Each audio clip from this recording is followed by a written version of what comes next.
चलिए अब शुरुआत करते हैं सवाल जवाब के सिलसिले की। हमारे पहले कॉलर है मिस्टर कमलेश कुमार और आप हमें बिहार से कॉल कर रहे हैं। कमलेश जी, बहुत स्वागत है आपका। मैं पूछना चाहूंगा, बिहार अच्छी बात, लेकिन बिहार में कहाँ से?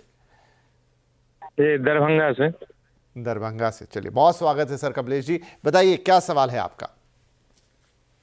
सर, मैं अपना पोर्टफोलियो रिव्यू कराना चाहता हूँ और 20 इयर्स के लिए मैं इन्वेस्ट करना चाहता हूँ कंटिन्यूस शिफ्ट के थ्रू। ओके, तो देखिए आपके पोर्टफोलियो में अलग अलग चीज़ें हैं। कितने फंड हैं टोटल जिसमें आप निवेश कर रहे हैं इस वक्त? 6 फंड है सर। 6 फंड में। और आप महीने की एसआईपी कितनी कर रहे हैं टोटल? 9,000। ओके, बस अब मुझे इतना और बता दीजिए कि आप क्या लक्ष्य हासिल करना चाहते हैं। रिटायरमेंट गोल है सर। ओके, तो रिटायरमेंट का कितने समय बाद लेना चाहेंगे? 20 साल, 30 साल? 20 साल भर। 20 साल में 1 करोड़ रुपए।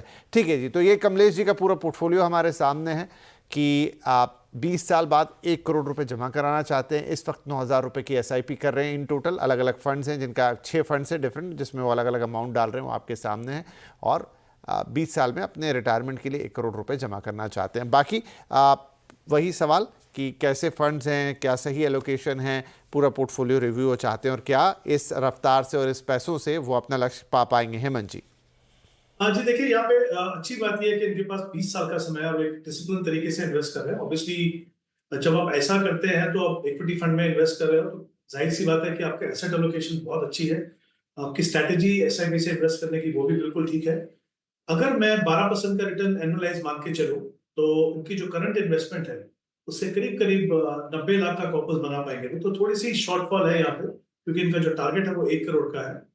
तो 1,000 से अगर अपनी एसआईपी बढ़ा दें तो ये 1 करोड़ तक पहुंच पाएंगे। ऑब्वियसली एक और इम्पोर्टेंट चीज इनको ध्यान रखने की ये है कि क्योंकि 20 साल का समय है, हमने जो रिटर्न मान के चले वो 12% की मान के चले, तो आप उम्मीद कर सकते हैं कि अगर आप 20 साल तक अपना प्रोसेस बिना किसी रुकावट के कंटिन्यू करते हैं तो आपकी रिटर्न इससे भी बेहतर हो सकती है। तो 1,000 से अपनी एसआईपी इनको पहली बार बढ़ाने की जरूरत है। अच्छी बात यह कि इनके पास समय है, तो फिर भी मैं चाहूंगा कि जितना जल्दी हो सके वो कर दें।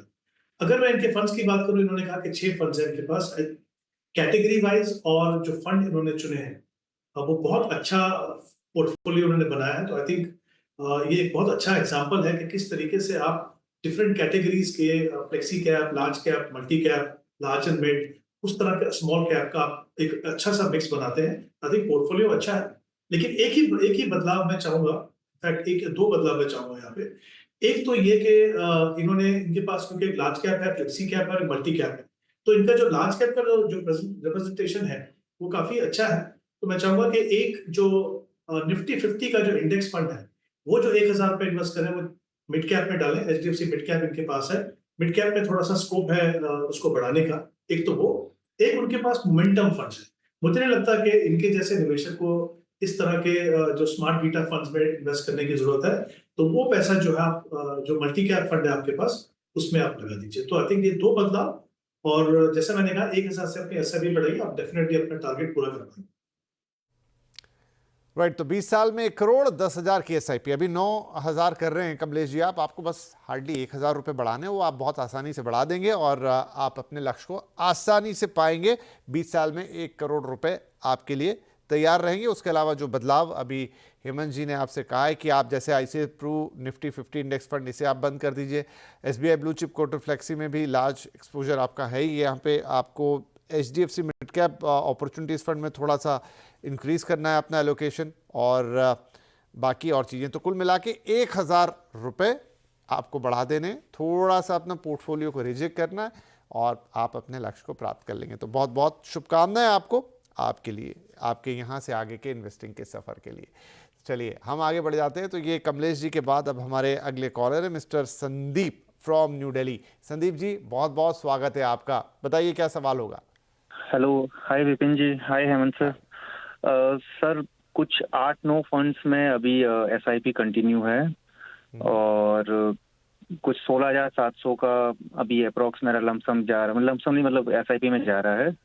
एंड 15 इयर्स में सर, एक तो मतलब आई एम टारगेटिंग की 1.5 CR कैसे पहुंचे। I can increase by 10% every year, that is one thing.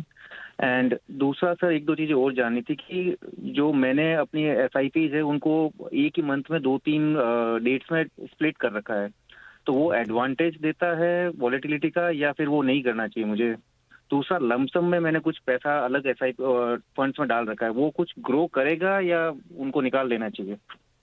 बढ़िया, अच्छा सवाल है सर आपका और अच्छे सवाल हैं उसके फॉलोअप में। तो मंथली SIP 16,700 की आप एक फंड्स 7 से 8 या 9 फंड्स हैं जिनमें ये अलग अलग जा रही है।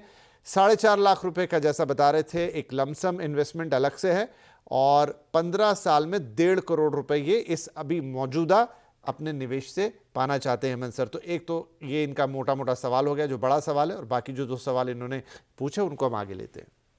जी, आई थिंक विपिन बहुत अच्छे इंपॉर्टेंट सवाल उन्होंने पूछे हैं, स्पेशली जो SIP और लमसम इन्वेस्टमेंट के बारे में। बट उससे पहले अगर हम इनके पोर्टफोलियो को देख लेते हैं, इनके पास 15 साल का समय है, करीब 16,700 की वो SIP कर रहे हैं। और अच्छी बात यह है कि समय तो है ही, साथ में कमिटेड है, जैसा उन्होंने कहा कि 10% से अपनी SIP को बढ़ा सकते हैं। तो आई थिंक वो एक बहुत ही इंपॉर्टेंट फैक्टर है। अगर आप चाहते हैं कि ओवर ए लॉन्गर पीरियड आप बड़ा कॉर्पस बनाएं और आपको पावर ऑफ कंपाउंडिंग का फायदा हो, तो आई थिंक ये बिल्कुल सही स्ट्रेटेजी है उनकी। तो जहां तक इनका पोर्टफोलियो का सवाल है, अगर अपनी करंट इन्वेस्टमेंट कंटिन्यू करते हैं, 10% से अपनी अगर SIP को बढ़ाते हैं, तो इनका जो टारगेट है वो 1.5 करोड़ का वो पूरा कर पाएंगे।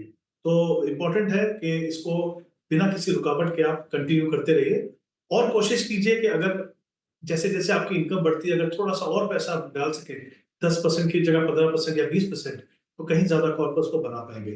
दूसरा, इनके जो फंड्स हैं, पहले उनकी बात करता हूं। तो कुछ एक काफी अच्छे फंड्स हैं इनके पास, जैसे पराग पानी फ्लेक्सी कैप में 2,500 इन्वेस्ट कर रहे हैं, वो कंटिन्यू कीजिए। मोतीलाल ओसवाल में 2,000 इन्वेस्ट कर रहे हैं, उसको कंटिन्यू करते रहिए। SBI कॉन्ट्रा में 3,000 है और मोतीलाल ओसवाल ELSS में 2,000 है।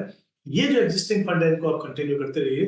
बाकी जो आपके इन्वेस्टमेंट है, क्योंकि मैं देख रहा हूँ वहाँ पे गोल्ड फंड है, एक मैन्युफैक्चरिंग फंड है, एक स्मॉल कैप है, तो उनको आप थोड़ा कंसोलिडेट करके, मुझे लगता है एक आप अपने पोर्टफोलियो में एक मल्टी कैप फंड रखिए, निप्पॉन मल्टी कैप, जिसमें आप 3,700 इन्वेस्ट कर सकते हैं। और एक अच्छा fund large and mid cap category में जो बंधन कोर हो सकता है, जिसमें आप 3,500 इन्वेस्ट करेंगे। तो हमने थोड़ा सा कोशिश किया पोर्टफोलियो को थोड़ा कंसोलिडेट करें, उसको एक बेटर क्वालिटी फंड से रिप्लेस करके, ताकि आपको ओवर ए लॉन्गर पीरियड आपको अच्छा परफॉर्मेंस मिल सके। दूसरा, मैं इनके सवाल पे आता हूँ कि 2-3 डिफरेंट डेट्स को वो इन्वेस्ट कर रहे हैं, वो सही स्ट्रेटेजी है कि नहीं। देखिए, SIP का इन्वेस्टमेंट करने का मेन मकसद ये होता है कि आप छोटी छोटी रकम से बड़ी रकम बनाएं। दूसरी बात, आप नहीं चाहते कि आप बड़ा पैसा जो है एक पर्टिकुलर लेवल पे आप कमिट करें। और तीसरी बात, अगर आप सैलरीड पर्सन है, तो ऑब्वियसली आपके पास लमसम इन्वेस्ट करने को अमूमन नहीं होता है, तो आपको ये एक अच्छी स्ट्रेटेजी होती है। अलग अलग डेट्स करने का फायदा ये होता है कि विद इन मंथ जो वॉलेटिलिटी होती है उसका फायदा आपको होता है, बजाय इसके कि आप पूरा पैसा एक डेट में लगाएं। मान लीजिए शुरुआत में आप इन्वेस्ट करते हैं, ड्यूरिंग द मंथ मार्केट नीचे गया, ऊपर आया, और जब तक नेक्स्ट SIP का जो टर्न आया, तब तक पता चला मार्केट उसी लेवल पे अगर वापस आ गया, तो जो वॉलेटिलिटी हुई महीने की, उसका आपको फायदा नहीं। तो मुझे लगता है ये अच्छी स्ट्रेटेजी है, उसको आप कंटिन्यू कीजिए। जहां तक लमसम की बात है, लमसम के लिए अलग से पोर्टफोलियो बनाने की आपको जरूरत नहीं है। मेरे हिसाब से आपके फंड्स अच्छे हैं, तो जब भी आपको लमसम इन्वेस्ट करना है आप करते रहिए। लेकिन यहाँ पे एक चीज का ध्यान रखिए कि लमसम और SIP कॉम्बिनेशन काफी अच्छे रिटर्न देते हैं, लेकिन वो प्रोपोर्शन इंपॉर्टेंट है। मेरा कहने का मतलब ये है कि मान लीजिए आपका पोर्टफोलियो 20 लाख का है, और अगर आप 20 लाख ही लमसम इन्वेस्ट करना चाहते हैं, तो वो 100% हो गए, तब मैं रेकमेंड नहीं करूंगा कि आप लमसम इन्वेस्ट करें। लेकिन अगर आपके पोर्टफोलियो का 10% या 15% आप इन्वेस्ट करें, तो फिर बहुत ज्यादा उसको टाइम करने की जरूरत नहीं है। जब भी आपके पास पैसा हो और क्लैरिटी हो कि लॉन्ग टर्म का पैसा है, तो आप इन्वेस्ट कर सकते हो। लेकिन लमसम के लिए अलग से पोर्टफोलियो बनाने की जरूरत नहीं है, आप इन्हीं फंड्स के अंदर इन्वेस्ट कीजिए। अगर आपका अलग से पोर्टफोलियो है, तो मैं चाहूंगा कि वहां से निकल के आप इन फंड्स पे आ जाइए। बढ़िया। तो संदीप जी, आपके काफ़ी सारे सवाल थे, विस्तार के साथ हेमंत जी ने सबका जवाब दे दिया है। ऑल द बेस्ट, यहाँ से अपने लक्ष्य को प्राप्त कीजिए, हमारी शुभकामनाएं आपके साथ है। और हम ले लेते